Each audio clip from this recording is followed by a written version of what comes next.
आज उनका पोस्टमार्टम हुआ है, क्या कुछ रहा? देखो कि जैसे आपको विदित है कि कल ये शिकायत हुई थी, हमारे पास पहुंची थी। कुछ कमेडी है उल्लू का शिकार किया है और एक बावरिया को स्थानीय लोगों की मदद से वहाँ पर उनको पकड़ लिया गया था। उसके बाद उनका कल शाम हो चुकी थी, तब तो पोस्टमार्टम संभव नहीं था। आज उनका पोस्टमार्टम भी करवाया गया है। वो 17 तो कमेडिया थी, एक उल्लू था। उनका पोस्टमार्टम करवा दिया गया है। 1-2 दिन लगता है रिपोर्ट आने में, रिपोर्ट आ जाएगी वो। और जो मुजरिम था वो कल पुलिस स्टेशन में था, तो वहाँ से हम दोपहर बाद इसको यहाँ पर लेकर आए हैं।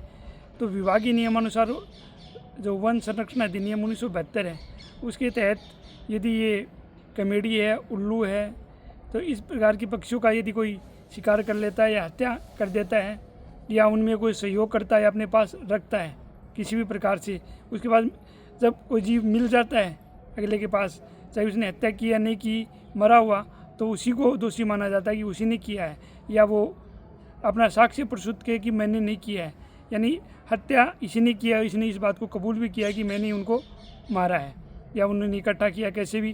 तो राजस्थान वन अधिनियम के तहत 51 के तहत इन कुछ अधिकारियों को ये शक्ति है कि उन केस को वो कंपाउंड भी कर सकता है।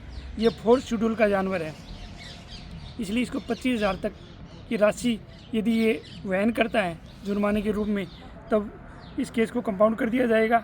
यदि ये करने के लिए सक्षम नहीं हो तो इनको 3 साल तक की जेल हो सकती है, जो मजिस्ट्रेट पर निर्भर रहता है। सर, भविष्य में ऐसी घटनाएं ना हो उनके लिए आपके द्वारा कुछ? यदि भविष्य में नहीं हो, इसके लिए मैंने अपनी टीम गठित कर दी है। यानी समय समय पर जो बावरिया के डेरे हैं इनको चेक करने का प्रयास किया जाएगा, यानी कहाँ कहाँ है।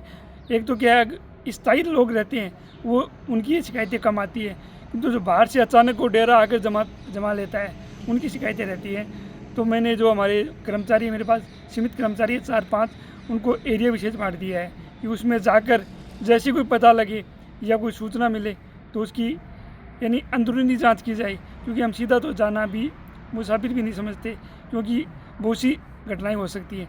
तो फिर भी यदि दाएँ बाएँ से पता लगे कि वो ऐसे कोई पक्षियों का मांस का परिवहन करते हैं, दूसरों को सप्लाई करते हैं, तो उनका बचाव किया जा सके और जो वन्य जीव या पक्षी है उनकी सुरक्षा की जा सके। धन्यवाद।